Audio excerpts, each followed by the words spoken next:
especially as we all become more technologically powerful. It's like, you better be smart enough to use your iPhone. And if you're not careful with it, it will turn on you. It will build authoritarian presumptions into our artificial intelligence systems, for example. And then look the hell out. As almost every human being on the planet possesses a phone now, some argue that we are, in a sense, already becoming cyborgs whose actions are influenced by AI. Jordan Peterson seems to be very worried and keeps trying to warn people. Have a look. Well, the other thing too, and this is a weird problem in some sense, the robotics engineer types, they're thing people, right? I mean, the big classes of interest are interest in things versus interest in people. Considering AI acts very logical without emotion means that if it has a goal and humanity isn't a part of it, it'll wipe out humanity without a second thought. Let's have a listen to what Jordan Peterson thinks. Thing people are very, very clear, logical thinkers, and they're very outcome-oriented and practical. Now, and that's all good. That makes the machinery and keeps it functioning.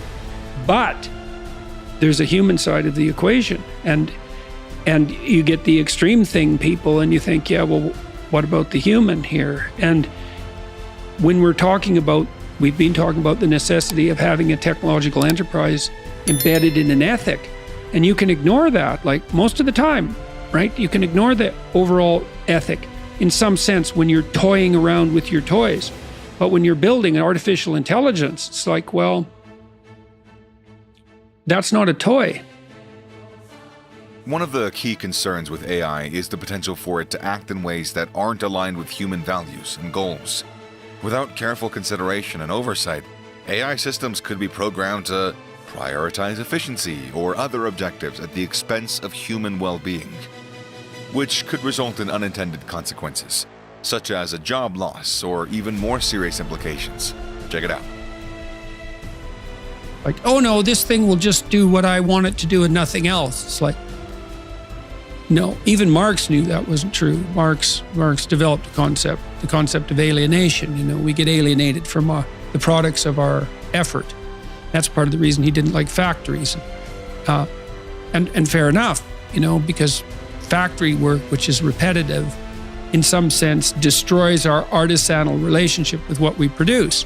Now, the problem with Marx's analysis is that, yeah, but it's pretty damn efficient and it lifts people out of absolute poverty really quickly.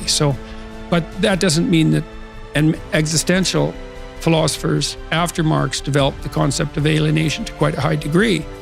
And technology does alienate us because of its artificiality and its coldness and its mechanistic nature, all of that. And, well, we have to contend with that wisely. And then you ask, well, how do you contend with things wisely? And I would say, well, don't pollute your thoughts with deceit.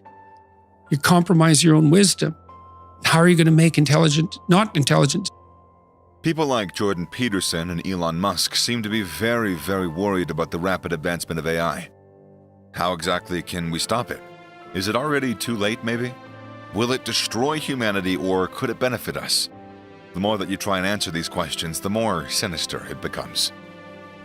And this is a whole new kind of monster. And maybe it's already here. Yes, and you notice how many of those things you can no longer turn off. And what is it with you engineers and your inability to put off switches on things now? It's like, I have to hold this for 5 seconds for it to shut off. Or I can't figure it. I just want to shut it off. Click off.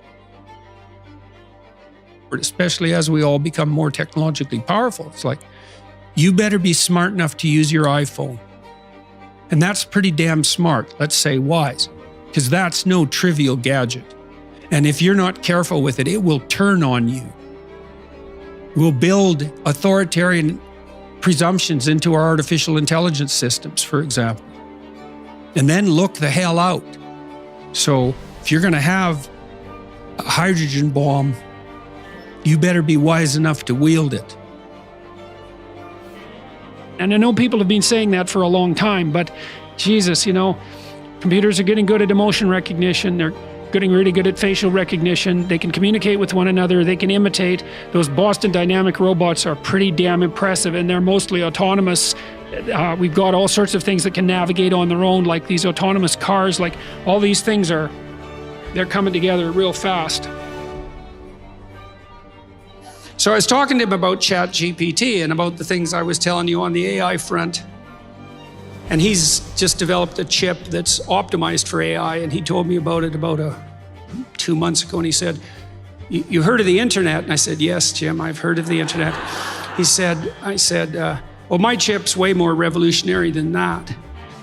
And he's designed all the chips in your iPhones, by the way, so this isn't a person to take lightly, and all the chips that Intel used. And then he went to AMD and made a bunch of chips that competed against his chips at Intel successfully. And then he went back to Intel and made a bunch of chips that competed against his AMD chips.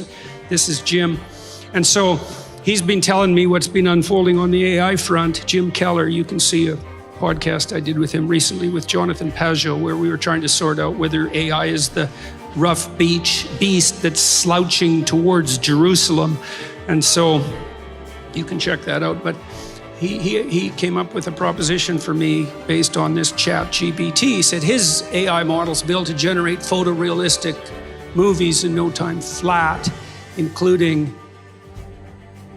real-time video interfaces of a given person that are indistinguishable in voice and appearance from the person. So he said, why don't we build a replica of you and then train it on everything you've said and written, and then you can interview it on your YouTube channel. And I said, well, how long will that take? And he said, about 3 months. Yeah, no kidding. No kidding. Right now, ChatGPT only uses language. So to the degree it's intelligent because of the intelligence that's encoded only in language.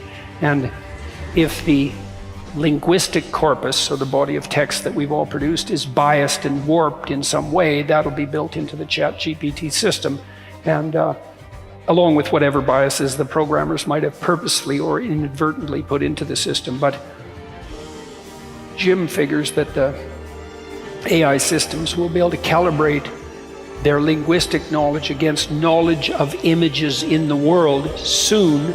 And that's basically what scientists do, right? Because scientists will take a verbal hypothesis and then test it against the actual world.